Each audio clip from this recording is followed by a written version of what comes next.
Welcome back to another episode of the FGLI podcast. In this episode, we will discuss the Unspoken FGLI experience with Izzy Boudnik, an academic counselor at the Penn College Achievement Program, or PennCAP. While many FGLI students see attending college as the endgame, simply being in college or graduating with a degree will not erase all of their struggles. We hope this conversation sheds light on these challenges and celebrates the resistance of all of our FGLI peers.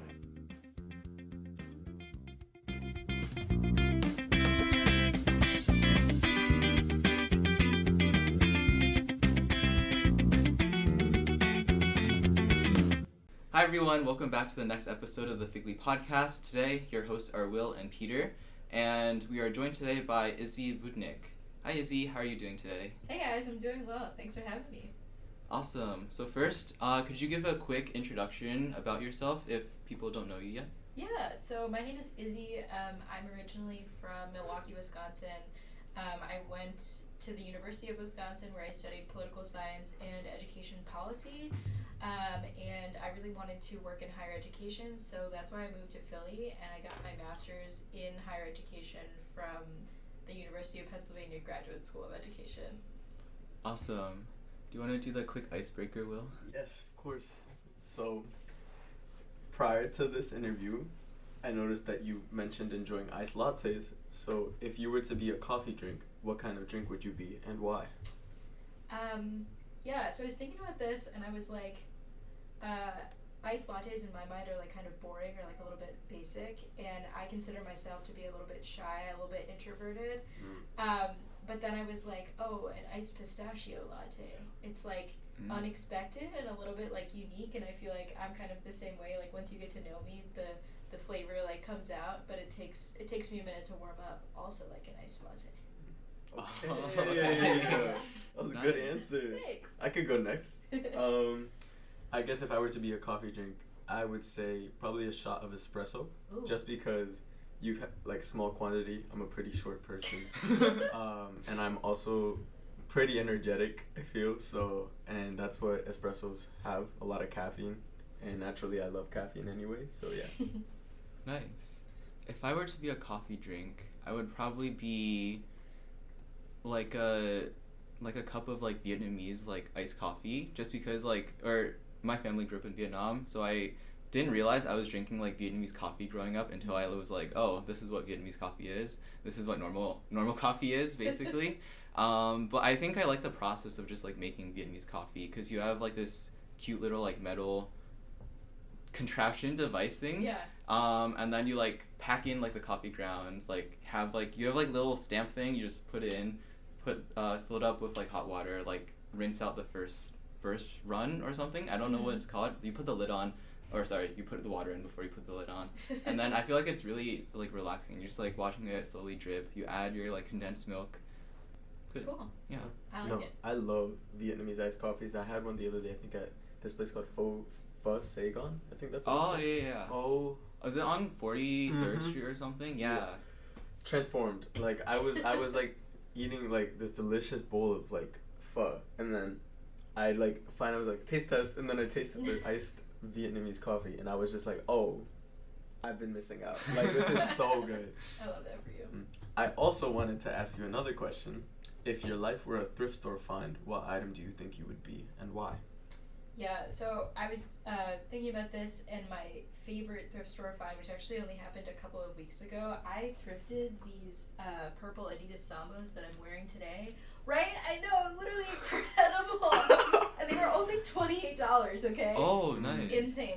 And so I was thinking that, like, I think I might be a pair of shoes, because, like, shoes have, like, gone through a lot of things and been, like, a lot of places.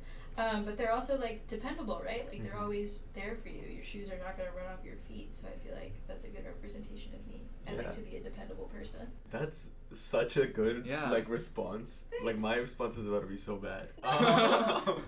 Mine too. I think if I were a thrift store find, I mean, it's pretty basic, but I think it would definitely probably be something, like, with, like, a Salvadorian, like, symbol, on, like, of, like, the flag or something. Yeah. So whether it be, like, a jersey or, like, an actual, like, flag.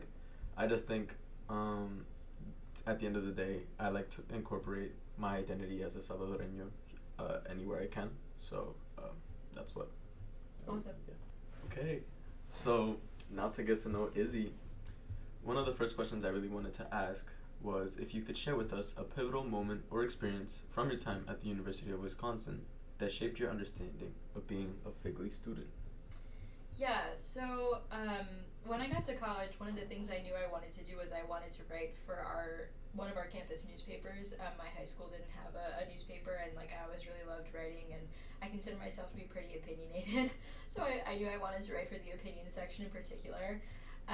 And the first article that I wrote was in response to some like nasty Facebook comments that I saw on this article that was relating to Bucky's Tuition Promise. And it's a program where students with families under a certain income level get their tuition paid for by the university. Mm-hmm. And these programs are like pretty common now at like the Ivies, but this was like, especially, you know, several years ago, it was kind of unheard of at large public universities, so it was a pretty big deal. And I just remember seeing these comments of people, and they were like, you know, I had to work to go to school, like back in my day, and like I didn't get handouts. And I saw people that were saying like, I can't believe my tax dollars are going to this kind of thing. And I just remember like being so upset, and especially seeing people saying that like, oh, I had to work like to go to school, because like just because you're getting your tuition paid for, like certainly doesn't mean that you're like not working to go to school. Like in fact, these, you know, FGLI students are working extra hard to like get through. And you know, these folks just didn't understand that like having to take out loans, like these FGLI students would be drowning in those loans for like the rest of their lives, and the program was supposed to alleviate that. And so I ended up writing an article about it. And it was awesome because it was my very first article, and it ended up going to print. And that was pretty special. Nice. because the paper, like, we were only doing print editions like a couple of times a month, so if they decided that your article was like important enough to be in that issue, that was awesome. And so like that was really cool. And then a couple days later, after it was published, I ended up getting this email from an administrator at the University of Wisconsin Law School. It was really short, but it said something like, keep speaking up, like your voice on these issues is really important. And I remember that when I got the email, I was in my dorm room, and I remember just like bursting into tears. And I don't know like exactly why I was so emotional about it, but sometimes with like writing and stuff, it could feel a little bit like I was just talking into the void. Like I was like, oh, no one's gonna read this, like no one's gonna care. And it wasn't until that moment that I also realized that I just felt like really alone in my FGLI identity, because at that time there was like little to no support for FGLI students at the University of Wisconsin. And so the fact that somebody would take the time to like let me know that like my voice on this particular issue like was important and my perspective was important, just really like meant a ton to me. And so one other cool thing about that was that I ended up writing like another story. It was actually a speech about that experience and how it kind of like changed my trajectory and like pushed me into becoming like kind of a fully fledged FGLI activist on my campus. And I entered the speech into a competition, and I actually won. And I got to give the freshman convocation speech to like 7,000 incoming students and staff. Wow. Yeah, when I was a junior. And so like it was just so cool, and it really like it showed me how rewarding it can be to be like vulnerable, and also like how much of a difference a small interaction with someone can like make in their life. So that was kind of the start of everything for me. That's like amazing. Thanks. I think especially like for me, I come from a very like overpopulated and underfunded area, so in terms of like FGLI, since everybody around me was also like pretty much first gen low income, I didn't notice it was like something like that separated me, or like that was something that like, you know, like was something that I had like a label for or something. But then it all hit when I arrived on this campus, and I was like, this is what they mean by You noticed you're different. Yeah. Exactly. Yeah. Thank you for sharing. That was really incredible hearing like how your like piece of writing got like recognized by like a professor, was it? Or it was like an administrator. I think he might have been a dean at the law school. That's even better. That's incredible. Yeah, but I wanted to ask you, you specifically mentioned like opening up and being like vulnerable. Yeah. When especially, or I guess what I wanted to ask was, I guess for a lot of FGLI students, I guess it is difficult to like open up and be vulnerable. For sure. About just all of the different challenges you're experiencing because of income, because you're first gen arriving on campus for the first time, not really knowing anything, when at the same time everyone else on campus seems like they know everything, have like all the resources that they need, etc. So how did you find the courage to be vulnerable? I guess submit like that initial like opinion op-ed. Yeah, that's a really good question, and I have to say, like, it didn't come easily. Like, it definitely was scary, and I also didn't realize, like, what I was getting myself into. Like, at the time, I had no idea that it was gonna, like, become this huge, like, big thing. But I kind of just was like, you know, I don't currently see any spaces for students like myself on campus, and, like, it felt like, okay, I'm realizing this. I guess that means, like, I gotta be the one to do it, and, like, no matter what happens, I'm hoping that it'll make a positive, like, difference for others in the future. So I just kind of, like, took the burden, like, upon myself. And the other thing is, like, you know, FGLI identity is something that, like, you can kind of mask, whereas other identities you can't. So there's, like, a form of privilege that comes with that, too. So, like, while I was scared on one hand, I also realized that, like, I could, like, code switch in situations where I needed to, so there, like, wasn't as much of a risk. But yeah, ultimately I was just like, well, this is gonna be hard, but someone's gotta do it, and I guess it's gonna be me. Yeah.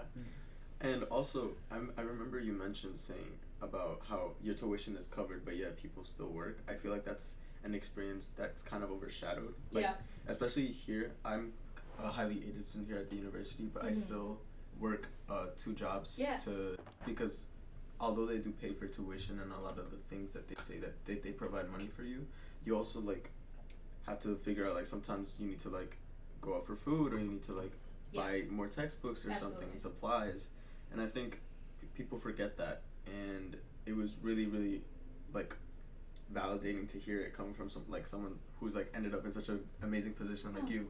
So the next question I did want to ask was, what does it mean to you to carry your identity as a FGLI individual beyond college into your professional and personal life? Yeah, so honestly, this could be a whole podcast episode of my own, but I'm really glad that you guys asked, because I feel like it's something that's not talked about enough. Like, supporting FGLI students in college is something that's becoming a lot more popular, and I'm so happy about that. But unfortunately, like, what happens afterwards, like, it's not the university's responsibility, but I wish that somebody was, like, coming and, like, filling in the gap. Right. And so, like, something that I've been thinking about a lot is, like, the lack of personal finance, like, education for FGLI folks as they're, like, coming out of college. Because, like, I don't know, at my high school we didn't talk about, like, finance, and, like, there's no required class on that here or anything. And so I remember, you know, just a couple of years ago getting my first job out of grad school and trying to figure out, like, healthcare benefits and retirement accounts and all this stuff. And it really, like, took me right back to applying to college and feeling like people were speaking, like, a completely different language, which was not a fun experience to be like, man, I thought that my college degree was gonna, like, get me out of all of this, and I thought it was gonna be easier now, but then I just, like, stumbled right into another challenge. And sometimes, like, I feel frustrated that there are people who aren't FGLI that have just, like, a leg up on, like, a lot of financial things, or they have you know, like, families and other systems that can, like, support them if they make a mistake, or, like, if they lose their job or something like that. Like, there's just so much additional pressure for first generation professionals. But I actually heard something recently that I really wanted to mention, and I wanted to plug. This is not SpawnCon, but there's this account on Instagram called @FirstGenLiving, and it's really awesome. It's personal finance specifically from a first-gen perspective, both first-gen to college and first-gen American, which is really awesome. And something that she said was, not knowing is not an excuse when it comes to, like, personal finance and a bunch of other stuff. And, like, that sounds, like, intense, but I also think it's so true. Because, like, not knowing is not an excuse to, like, not get started. So, you know, I hear all this stuff sometimes about, like, investing and, like, Bitcoin and, like, all these things, and I'm like, oh, that's for finance bros and, like, rich people. Like, that's not for first gen people. But, like, the reality is that our higher income peers have been, like, doing this stuff for, like, years, and, like, now I'm just like starting to catch up, and like the best day for me to start doing this stuff was yesterday. Mm. So like I need to get started today if I like want to catch up, and like that's been really hard for me because it's like it involves a lot of asking questions, and it involves like, at least in my mind, kind of like looking stupid and like having conversations with people who know more things than I do. Like I was just talking with my retirement advisor through the university, and I had to explain that I don't know like what all this stuff means. And like that's really hard, but in order for me to like support my future and like my family's future and like build generational wealth and like do all this stuff, like I have to be willing to do those things. So obviously that got me on my soapbox a little bit, but yeah, it's something that's become more apparent to me as I become a #real adult and get older. Yeah, I mean, I still don't even know how to file my own taxes. My mother just called me saying, "Oh yeah, I did them for you." I was like, "What? I had to do those this year?" I was like, "Oh, oops." Yeah. So yeah, no, it's complicated for sure. Yeah, I think definitely all of the points you brought up were really, like, they really resonated with me, especially, like, the whole thing with investing and, like, stocks. I remember first learning about stocks when I spoke with, like, my mom, and then she would be like, no, don't like, invest, because she saw stocks as, like, equivalent to gambling, essentially. And then she said that when my aunts and uncles tried to, like, put their money in stocks, they didn't really know what they were doing because they didn't speak English super well. They didn't have, like, a good knowledge about just like the landscape of just like stocks and finance in general. For sure. So when they tried to put money in, they probably put it in when like the market was like going down, and then they lost a lot of money, and then they immediately pulled out, which then triggered my mom to be like, okay, stocks, gambling, don't do stocks. But then at Penn, I like as I was taking more like classes, just learning about I think I don't know exactly where I learned this. I think it was maybe like in a healthcare management class or something like that, something random, but I learned that like most Americans who are like higher income, like they don't get higher income because of like their like net salary. They get it because of like investing and like all of that stuff. Exactly. That's exactly what I mean.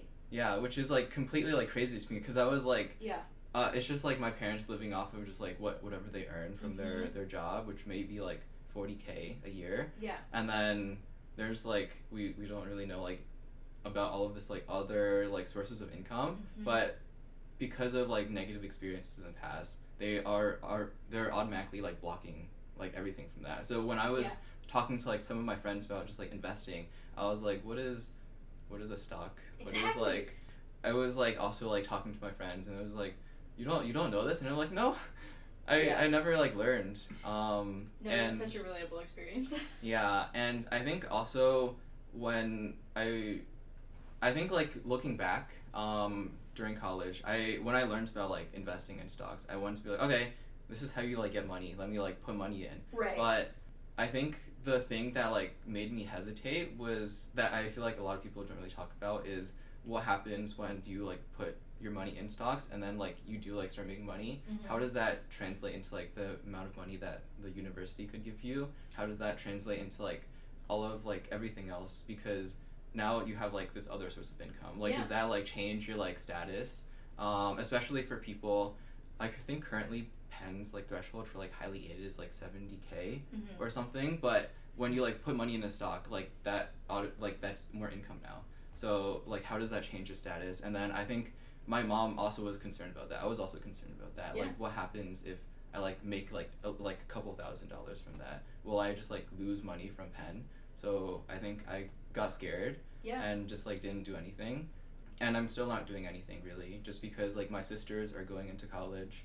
My mom is worried that that'll affect their financial aid. I'm like, I don't know if it does, because technically it's like under mine, but then I feel like there's always like a gray area, a lot of like questions about financial aid that I like try to ask like the financial aid counselors at Penn, but also sometimes it's like I don't really know who to go to, because it's like really like niche questions.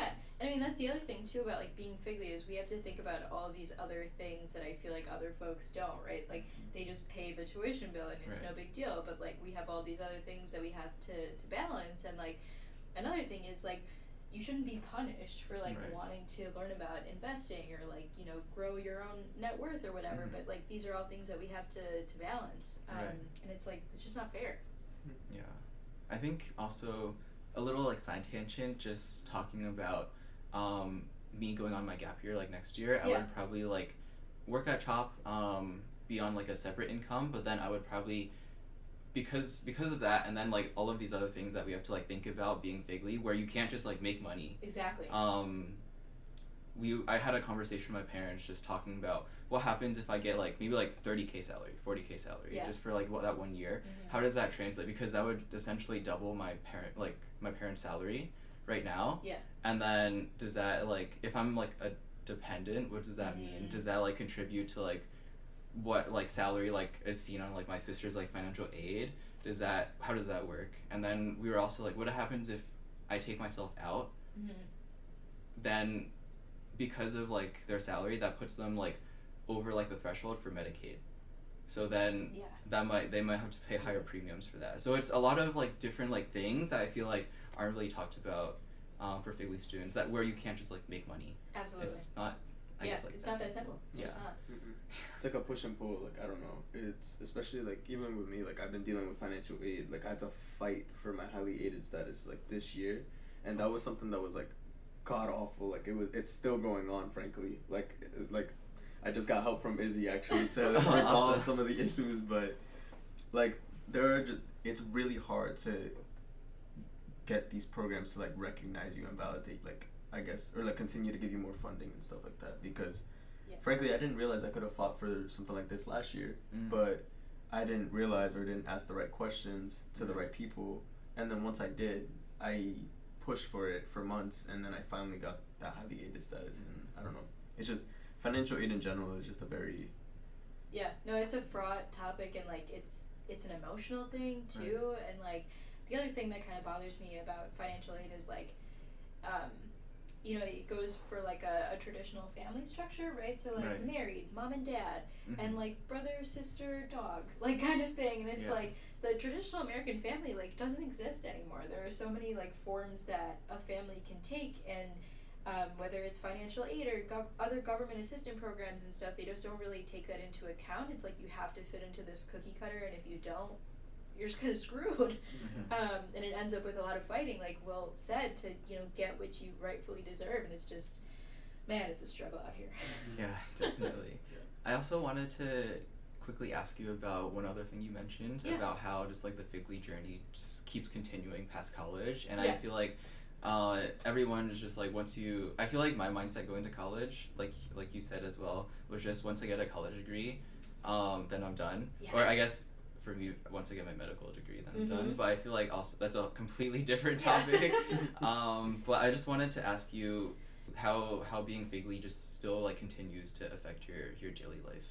Yeah, no, it's a good question. I think like one thing that's been interesting for me is like actually another shameless plug. I took this great class when I was in grad school at Penn it's called like, I actually don't remember what her book is called. It's by Dr. Jennifer Morton, and it's like the upward mobility, social, what was it called? The ethical, something about the ethical cost of like moving upward up. mobility. Yeah. And so that's something that I think about a lot.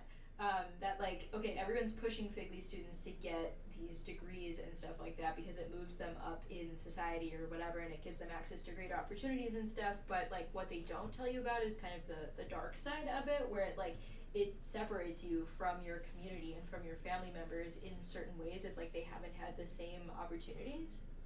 And so like that's something that I think about a lot, that like there are negative costs to this too, of like there are people around me who just like don't understand the experiences that I've had, or like that feeling of guilt almost of like, wow, these people sacrificed so much for me so that I could go to school and get 2 amazing degrees that have provided me with so many opportunities, and like they don't have those opportunities themselves.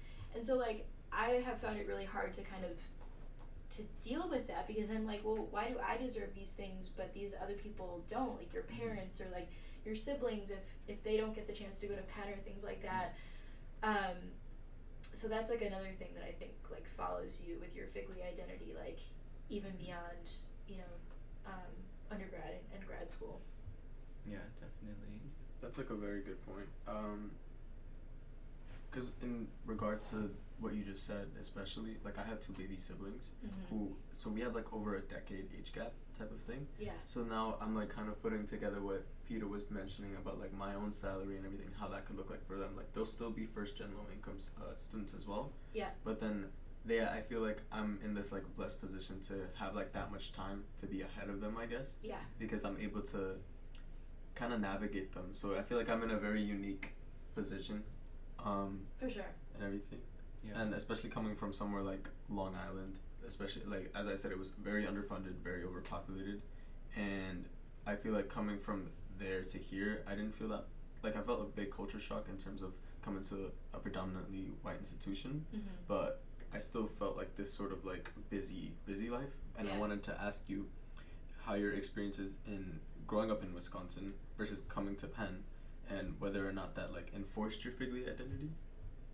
Yeah, I mean, I will say that some of the class differences at Penn were, like, more apparent than they were at the University of Wisconsin, and I think, like, that's just because, like, Penn has a lot more people coming from, like, the top 10% of families, even though, you know, Wisconsin definitely has its fair share of those as well. But, like, this is a funny kind of anecdote. This is an experience I don't think I would have had at the University of Wisconsin. So when I was in graduate school, I worked at the law school, and I did a little bit of work with the JD MBA program, which is a combined program between the law school and the Wharton School. And I remember coming down out of the elevator when we were in New York once on a trip, and there were, like, 3 students in the lobby, and they were all wearing Gucci loafers. And they were all comparing them to each other about, like, who had, like, the new ones and blah, blah, blah, whatever. Mind you, let me tell you what happened to my loafers literally that exact morning, okay? So these were a pair of Steve Madden loafers, but they were from TJ Maxx, okay? Word. Yeah, love exactly. TJ Maxx. We are Maxinistas, I love it. But they had broken. So my TJ Maxx loafers were being held together by a hair tie. Meanwhile, I come down and there are these people all comparing their Gucci loafers to one another. And I'm like, do I just take off my shoes?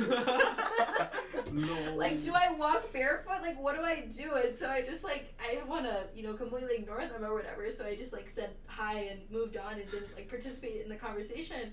But I was just like, whoa, like, this is crazy. Like, to these people, this is just everyday life. Like, the Gucci loafers that probably cost more than my rent every month. And so I was like, okay, yeah, there are some differences between us. And I didn't have any, like, friends like that at the University of Wisconsin that were, like, so far above me. So, yeah, it was a little bit different. No, that reminds me of, like, when people were comparing their, like, what are they called? Canada Goose jackets? Yeah, the jackets. Versus my what I still, like, I love this jacket. It is my Hollister puffer jacket. I love it. Yeah. But then I remember I had the same experience, and then all of a sudden I was in an elevator filled with Canada Goose, and I was like, oh, okay. I was like, I think I remember my place now. So. Yeah. Yeah. But life hack, super glue with, like, shoes. I always, like, super glue, like, sometimes with, like, my soles, I, like, wear my shoes until, like, the soles fall off, and, like, super glue them back on, and, like, and they still have a year in them. Yeah. Life hack. Pro tip, thank you. Write that down, yo. Write that down. Write that down. I guess I also wanted to ask you a little bit about your grad school journey, and you said you went to Penn GSE. I did. What motivated you to go into, like, GSE? Yeah, so for GSE specifically, I knew that there was a really, like, robust system of support for first-gen students at Penn, and it was literally, like, nothing I'd ever seen before. So when I was doing research on programs, you know, like, seeing Penn First Plus and just seeing the amount of money and infrastructure that Penn had built to support FGLI students, and, like, knowing that that's what I wanted to do with my career, it was kind of a no-brainer. And you know, I wanted to move to the East Coast, and so all of the puzzle pieces kind of, like, fit together, and it was like a no-brainer. Awesome. How would you say your experience was at GSE being FGLI?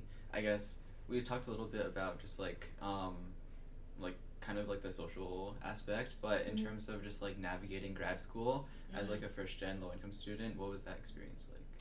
Yeah, that's also a good question because I feel like, again, the focus is on first-gen undergraduates, and I feel like the philosophy is a little bit like, well, if you're lucky enough to make it to grad school and get in, like, good luck.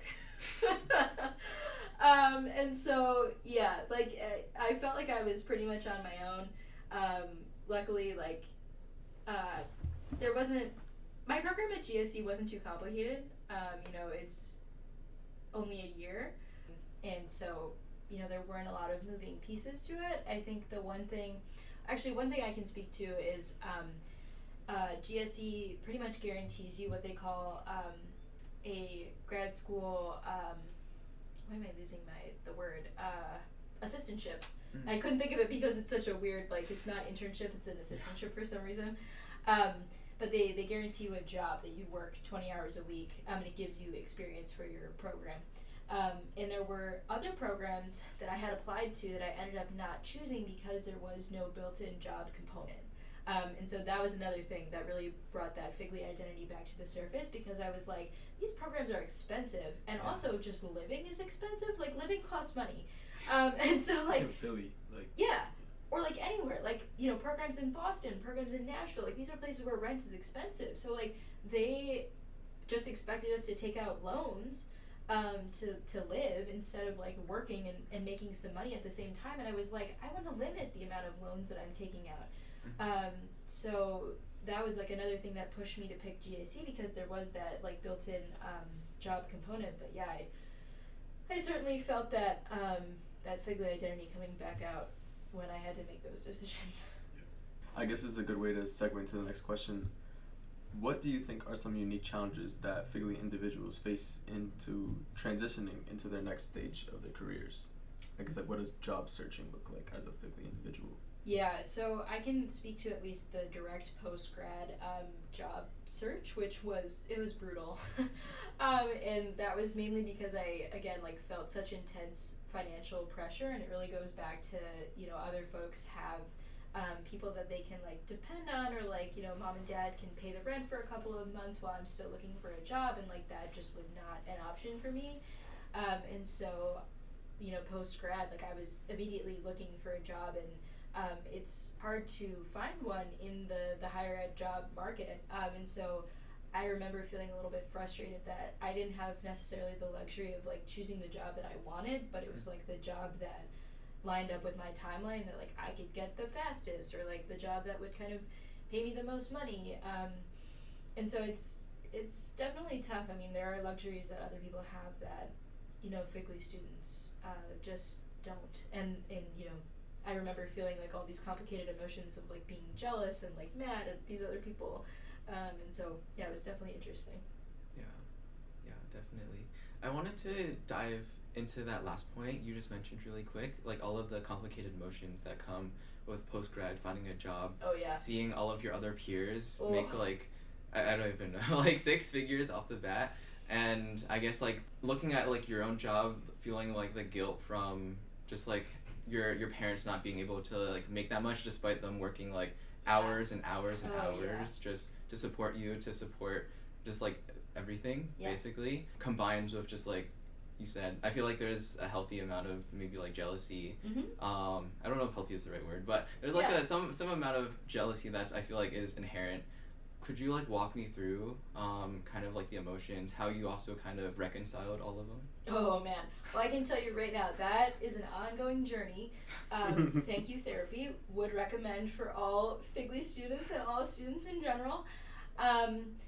But, yeah, I mean, I don't know. When it comes to, like, the feeling, like, the guilt with the parents and stuff like that, I do think, like, you just have to remind yourself that, to them, it's worth it. And remind yourself that, you can give back to them in, like, monetary ways, or, like, while I was thinking about what you've been saying about being on Long Island, and it's like, getting these degrees kind of separates you from your community in a way, but you can also go back to those communities and say, like, hey, the world might be telling us that, like, places like Penn are not for people from the places we're from, but, like, I went there and I did it and I accomplished it, and so you can be a role model for those people. So there are, like, some positives to it as well. But Yeah, that's a really good question about to go back to like the jealousy thing. I still have not worked that out. However, yeah, I think that's gonna be an ongoing thing for me. But I do want to say, like, there's some really good research out there about the positive attributes and like character traits that come from being figly, and I really have to remind myself of that like we tend to focus on like the negative and the challenges, but figly people are, you know, resilient and determined and creative because we have to like get around these situations and these obstacles and stuff like that, and like we're equipped for a lot of stuff that our peers aren't because they just didn't go through the same things.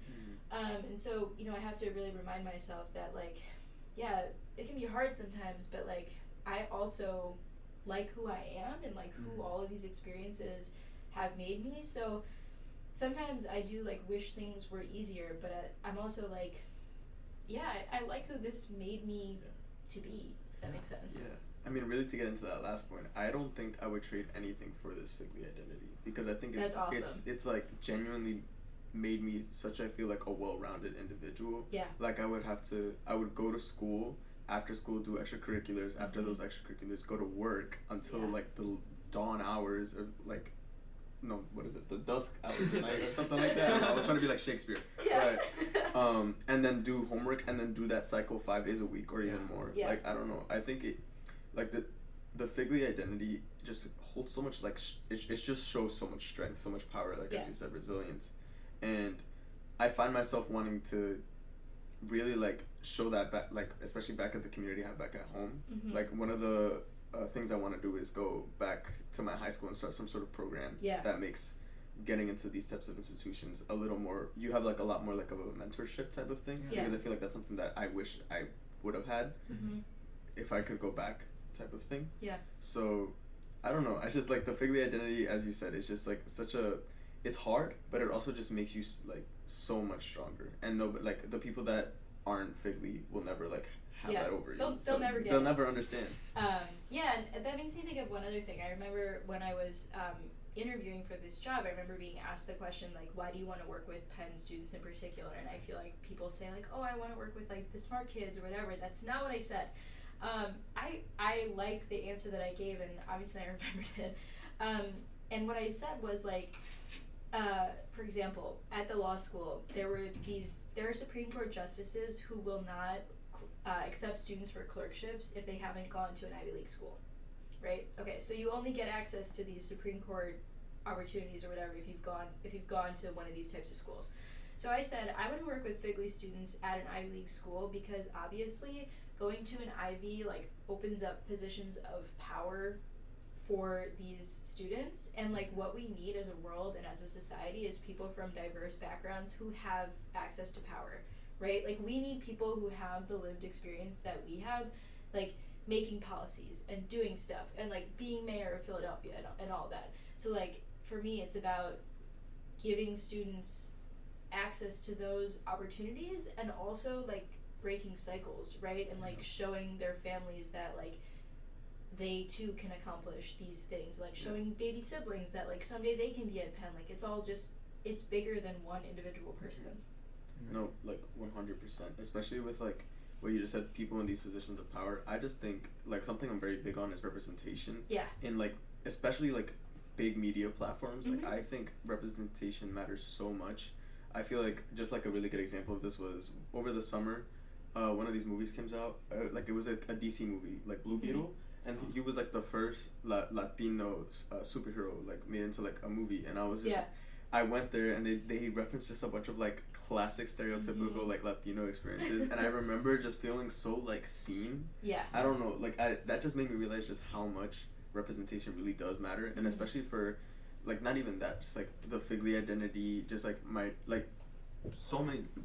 Like as you said, we just need a lot more narratives in these positions, because I feel like that's the only way you continue to progress and break these cycles, as you say. And I feel like as first-gen low-income students that we've already kind of broken that cycle for the next generation, that if we were to have it. Which I think is like such a beautiful thing. So this is just like a good way to show, like, even you, for example, like, you are yourself a FGLI individual now in a position to help fellow FGLI students. Yeah. Like, I feel like that's just, like, such a perfect segue.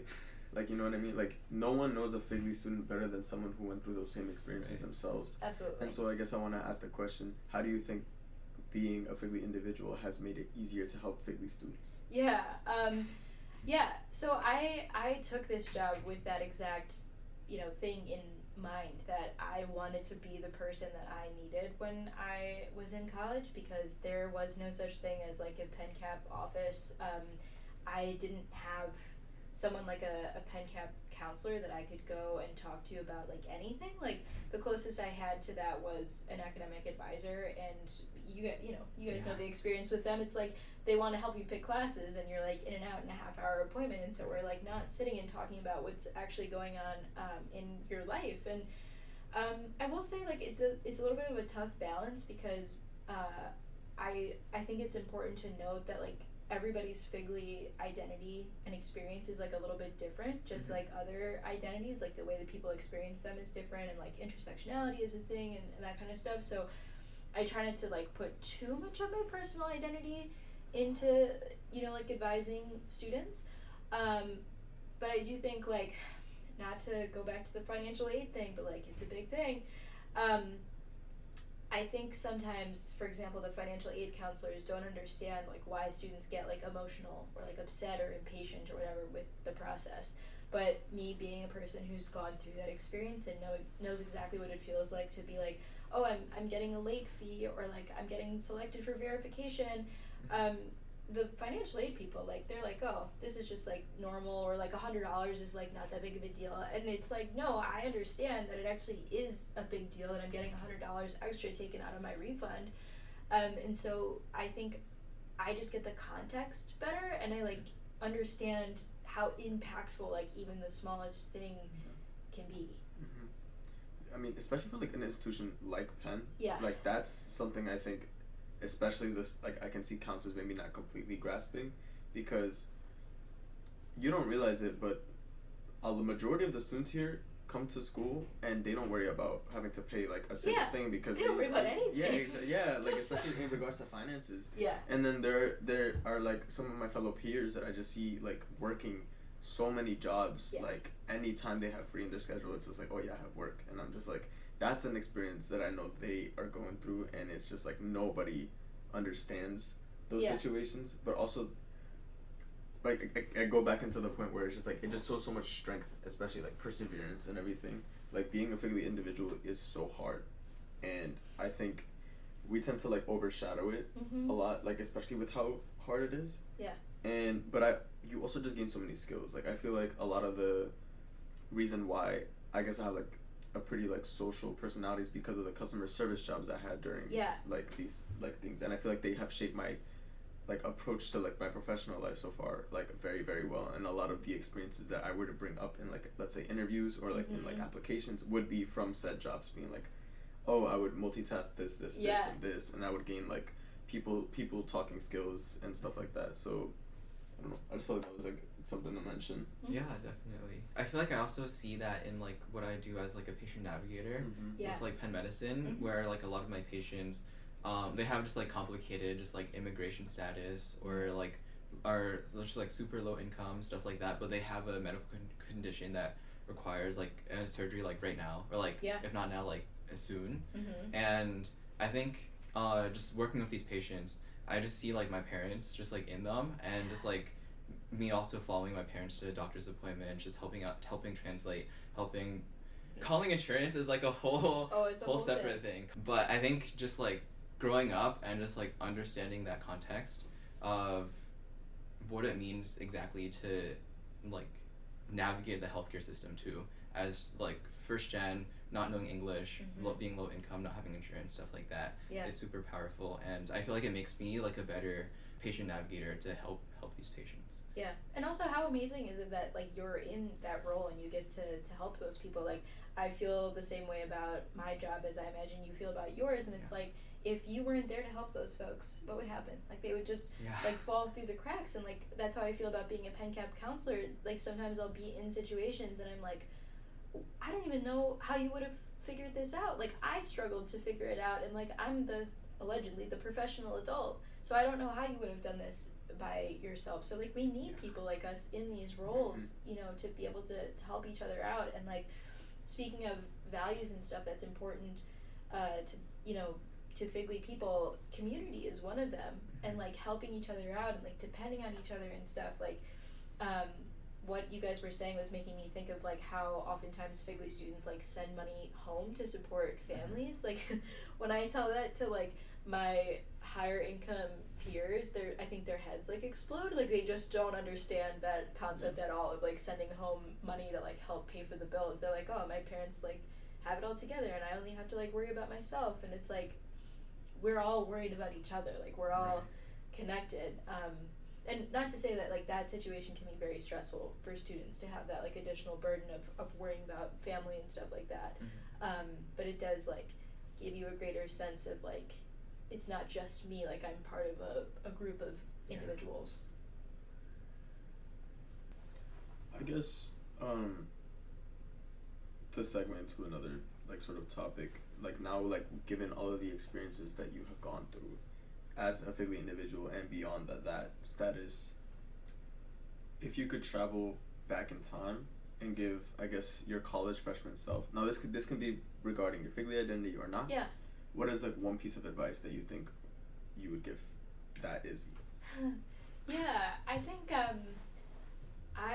when I was in college, I didn't know who I wanted to be. So I just remember looking around at other people and like thinking like, oh, like they're cool or they're popular, and so like, and they seem to be successful, so I'm gonna just like do what they do. And so you know, for example, I said that I majored in political science, and I often tell people that I don't necessarily regret majoring in poli-sci, but if I could go back, I think I would have done sociology instead. And I didn't know what sociology was when I got to college. And so I just picked poli-sci because I was like, oh, I'm interested in politics, I'm gonna do that. And that like wasn't necessarily the right path for me, but I ended up like meeting these people who were like, they were getting big time internships and like they were in the newspaper and stuff, and I was like, oh, that's so cool. And so I tried to be like them, when it turned out that my real passion was in education, and that's how I got my minor in education policy and like kind of moved into the education track. And so I think I wish that, you know, like nobody's very introspective at 18 years old, but I wish that I had thought a little bit more about like, what do I really like where do my passions lie, and then kind of forge my own path instead of doing what I thought I was supposed to do. However, like as a side note, again, the Figly identity like comes back because I was majoring in poli-sci, but like it's so important in that major to have a ton of internships if you want to have a political job after graduation. Well, you know, I started college in, don't do the math, but I started college in 2017, and so around then it was still like, you know, we weren't paying our interns. And so that was just like not possible for me as someone who was taking a full credit load, was involved in extracurriculars, and then working a work-study job. And so like I could have tried to get these like political campaign offices to take me on as a work-study student, but they didn't know what that was. And so like I ended up not getting those internships, and that really stalled my like development as a poli-sci student. And so I ended up being like kind of pushed out of that major and out of those opportunities because I couldn't afford to take on unpaid stuff. And so then I felt really lucky that I met someone my junior year who told me about higher ed and that I could make higher ed like into a career. But I still think to this day, like I think about the other option of like, if I had been able to take those unpaid internships and had gone into like politics instead, how would that have changed like the trajectory of my career? And of course, like when I daydream sometimes, I'm like, oh, like I'm gonna be on a school board someday, and then maybe I'll be like a local representative, and like we'll see where things go. But yeah, sorry, that was like a whole tangent, but okay. Yeah, I think I want to go back to one thing that you mentioned about like sociology. I feel like looking back, I might have also wanted to major in sociology. Ah, I'm like a all of neuroscience us. major, but like you, I also like didn't know that sociology was a thing. Exactly. But after I took my first sociology class, I was like, huh, so this is how society Right. society runs, which I feel like is really important to know. For sure. And it helps you just like view the world in like a more like complete like context. Mhm. But I think going back again, because I was like first gen, I didn't know a lot of things about just like different majors. I was just like, Yeah. I know I'm pre-med. I think pre-meds do like bio related things. Right, like I think. Yeah, I kind of like bio. Bio is like neuroscience is like bio, therefore I do neuroscience. Right. So I think like looking back, I also like tell myself like, oh, if I could redo, I would probably like maybe I would still do neuro. I feel like neuro's fine. I would still do neuro, maybe like sociology, both of them. But I think looking back, it's easy to say that, but I think like in the moment, Yeah. I realized that like there's no way I could have known because Yeah. like even though like I could have put the time in to kind of just like asking other people, just like learning more about things, I just like at that point didn't have the knowledge. Yeah. And I frankly like didn't have like enough time to like put into like looking into all of this stuff. And you can't be mad at yourself. Like I Yeah. think that's something that's so critical. Like sometimes I think back and I am like a little bit mad that like I didn't know well enough to like end up in soc or whatever. But you just have to remember like I did the best I could with the information that I had at the time, and like I'm satisfied with where I'm at now. So. Yeah. I mean, I think this all like kind of stems down to something that I feel like a lot of, in general, college students deal with, and then like this whole idea that we need to know exactly what we need to do, exactly. or like what like major to do in order to get to this type of career. Mm-hmm. Because something I have to constantly remind myself is something that someone once told me. I don't even remember when, but it just stuck. It was like everybody's on their own timeline. Like, Yeah. I don't know why we feel like we all need to have our life set by the time we literally graduate. No, we literally have. You live life beyond 22. Like, Yeah. you know what I mean? Yes. So, like, it's something I constantly have to remind myself because I find myself beating myself up, especially about not pursuing something like design that I'm finding out now is like something I'm so incredibly passionate about. But Yeah. it's literally unfeasible for me to try and minor in it now just because of how large the, and how different the minor is compared to what I'm doing now. Yeah. But it's also, like, major plays a part into like getting a career, but it's also like the experiences that you do besides what you do in your academic. It's like your extracurriculars and everything, and so that's why I'm just like trying to find ways to incorporate that into like my, I guess, like overall like resume or something, however you want to call it.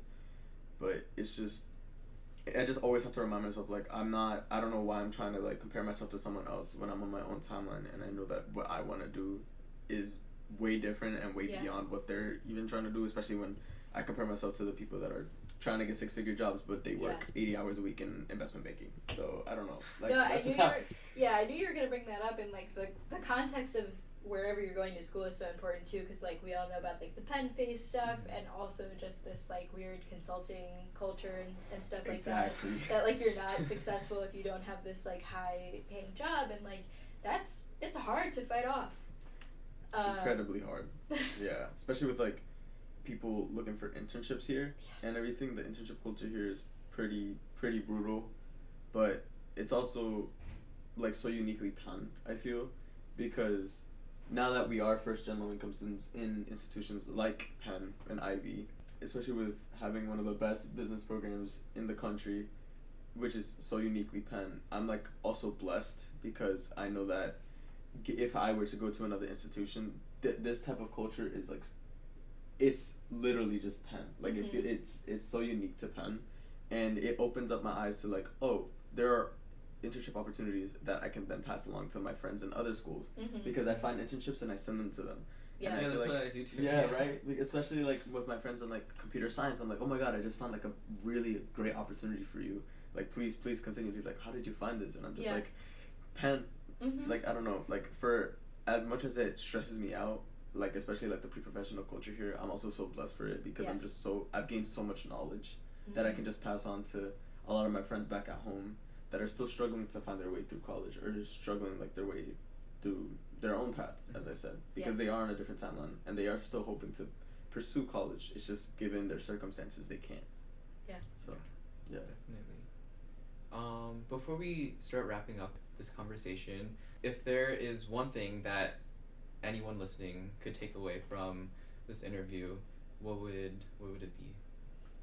Yeah, I think I would love for people listening to this to know that they're not alone in their experiences. You know, whether you're a FGLI undergraduate, graduate student, or a new adult, newly out in the world like myself.